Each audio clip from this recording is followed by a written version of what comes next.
can volunteer for a leadership position. It's easy to get into the position. The real question is, can you sustain it? Can you take this team of people and have them choose to follow you?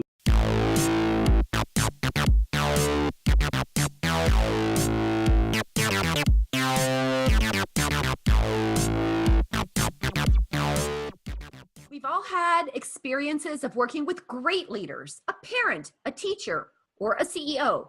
But isn't it funny how we can easily recognize great and poor leadership? But when it comes to becoming a great leader or building a great leadership inside of an organization, it's been a case of easier said than done. I'm Ivana Taylor. I'm the publisher of DIY Marketers. And today on Bizapalooza Chat, we're going to show you how to build a leader. My guest today is Tom Reed, an attorney, a consultant, and author of Sustained Leadership WBS. There it is. A disciplined project approach to building you and your team into better leaders. Welcome, Tom. Greetings. It's good to see you. It is great to see you.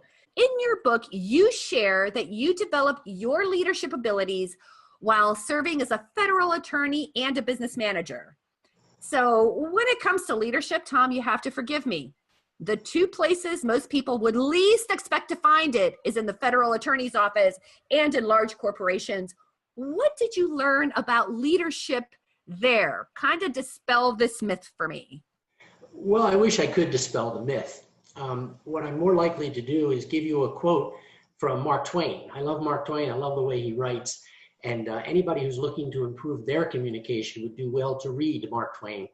But his quote that applies here is that no one is ever a complete waste. They can always serve as a bad example. And so this becomes a bit of a mantra sometimes, because you're absolutely right. So many people, and I hate to use the example, but it's so apt. The Justice Potter Stewart in a Supreme Court case dealing with pornography. And he said, I can't define it, but I know it when I see it. And that's the whole idea about this leadership thing. So often we can't define it. And as a result, we found that the lexicon of leadership has no baseline. And so when somebody says, well, she's the leader, and I always have to stop and say, well, is this a person in a leadership position?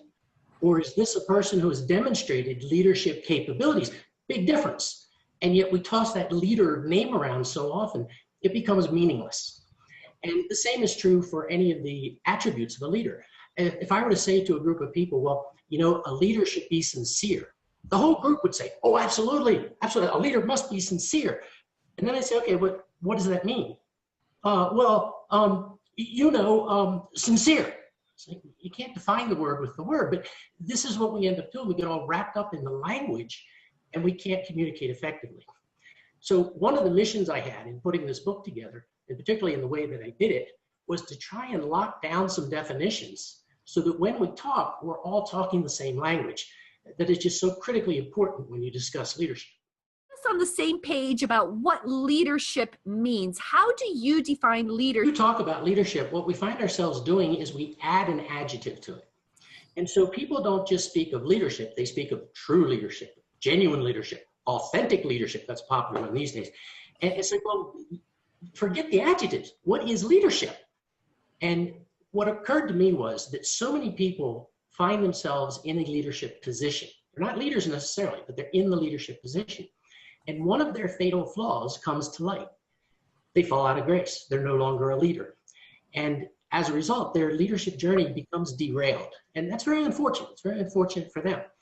And so in the process of putting all this together, I too toyed with a lot of different words of how do I define this? What I finally came to realize was that a leader is someone who has followers. And as simple as that sounds, it is those who choose to follow this leader, not those assigned to follow this leader. Big difference. Those types of leaders are not necessarily leaders. They tend to be bosses.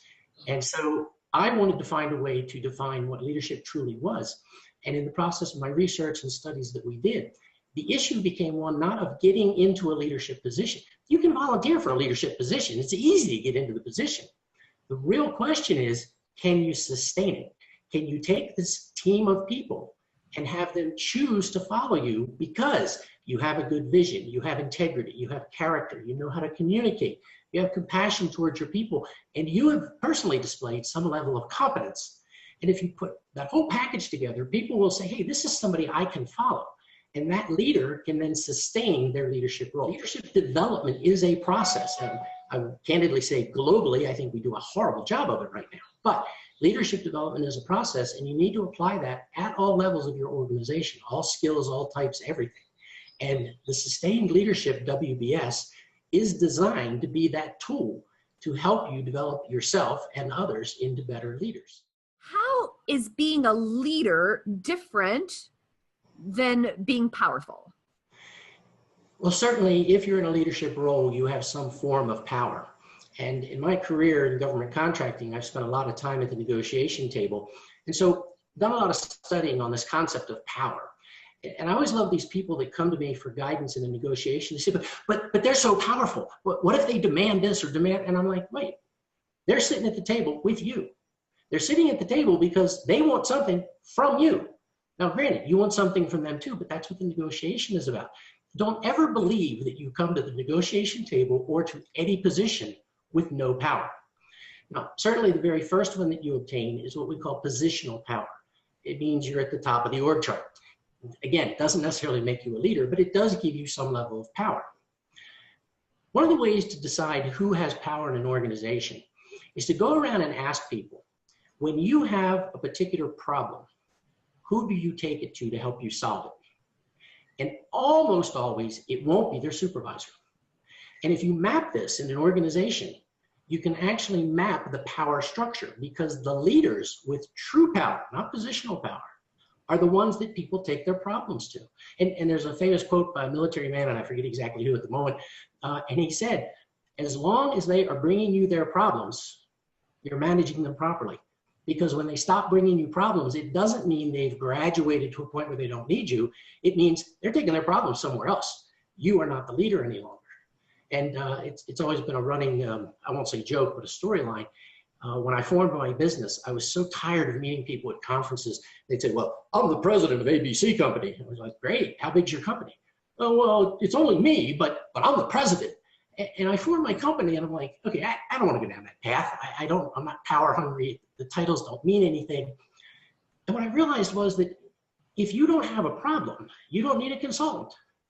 And there's the chief administrative officer, chief executive officer, chief this, chief that. My business card says I'm the chief problem solver. And that's the only title I really want. Of course, the punchline to that is with government contracting, if you have a government contract, you do have a problem. You may not know it yet, but you do. And that's where I can come in and help out and solve some of the issues that arise in that context. But back to the leadership issue and the power issue. Positional power is certainly a form of power, but it is the weakest kind. There is power for people that are incredibly high in integrity, and you know everything they tell you is absolute truth. Gives them great power. There are people who are eminently qualified, and their competence is what gives them their power. There are people who are very compassionate towards others, and people bring their problems to them as well. There are great communicators. In fact, a little bit of charisma and a great level of communication power, and you can get yourself into a really nice position. You probably can't sustain it because you probably have serious character flaws, but there are these combinations of power you can put together. And then the fifth category is commitment. And of course, those who are really committed to the vision and the mission of the organization, they get power as well, because perhaps they're the ones who formed the vision, and others say, hey, I like that idea. I want to see that happen as well. And so they follow the leader, not because of position, but because of the power they hold from all of these other forms. There is a leadership position for everyone on the team. How do you talk about that in that book? What are your recommendations for folks who want to develop that type of powerful, cross-functional leadership? One of the things that I emphasize in the book is that you need leaders at every level of the organization. And I don't care if you are the head janitor. You've got to make sure that trash gets picked up, that messes get cleaned up, that the trash goes out on time, that the trash hauler comes in on time, and the things are empty. And it sounds like mundane, minuscule things. But somebody has got to take charge of that. Somebody's got to do that. And that's true across any organization. So you need these leaders at every level. Now, there was a book out in the 70s, and I forget the exact date, but it was called The Peter Principle. And a lot of people have heard this or they're vaguely familiar with it. In essence, the Peter Principle says that in an organization, people get elevated to their highest level of incompetence. And as counterintuitive as that may sound, that's exactly what happens. You have a great engineer and he's doing great work. And so you say, well, you should lead the team. And so he leads a development team for a while. And they say, well, you should manage the department or you should become a director. And they keep promoting people until they reach a point. Number one, they're not happy. And number two, they're not really qualified for all of the managerial stuff that goes with that. And number three, you've removed them from the position they did the best. But they never get demoted. They never get pushed back. And so there's real merit to this Peter Principle that in an organization, you will rise to your highest level of incompetence. Developing leaders at all levels is one step towards avoiding that. Because if you develop someone as a leader, and you don't have to necessarily make them in charge of a whole division or whatever, then you've taught them how to lead that team. In many organizations I've been in, there's often been a lead administrative assistant. And it's not always the administrative assistant to the highest level person. Because again, where do you take your problems? That's who's leading the organization. Can things like character be learned? I'm going to answer that with a very positive yes. Really? I'm not going to tell you that it is the easiest thing to learn. One of the things that I've learned in teaching adults, most of my training I do is with adult education. Once you're at a certain age, you learn in a particular way. And some of your traits and your habits are just locked in. And so before you can learn something new, you often have to unlearn something else. And this is difficult. It's difficult to train adults in that way. It's many times difficult for an adult to admit they need to change things out. But yes, I will say that you can learn to have better character and better integrity. I'll give you one example. There are some people who use profanity to a great degree. And that's not always the most effective way to communicate. I have a quote in the book from General Patton, and of course I have to adjust his language, but he basically said that there were so few words in the English language that everyone understood that he was going to use them. Again, he was much more colorful in the way he expressed that. And so yes, some words like that can be impactful and they can be forceful, they can, you can have all that with it. But it lacks a level of class. It lacks a level of communication for everyone because you can't say those words in polite company. And so can you remove profanity from your language? Yes, you can learn to do that. How about the people that love to tell the little white lies? Okay, can you learn to stop lying and deal with the facts? Yes, you can learn that. And interestingly, the character section of the book is the longest, the most detailed portion of it. And part of the reason was because of my recognition of exactly what you're asking. You can't take big chunks of character and say, oh, now I'm a great person, because now you've stumbled into hubris and that's an effect on character. And so you have to be very careful with how you develop this. And one by one, slowly, you can, yes, improve what's going on in your world and improve your character. You've just heard another wonderful session of Bizapalooza Chat. This week's guest was Tom Reed, author, consultant, attorney, and guru on leadership. Thanks again for being here. Join us every Monday for Bizapalooza Chat.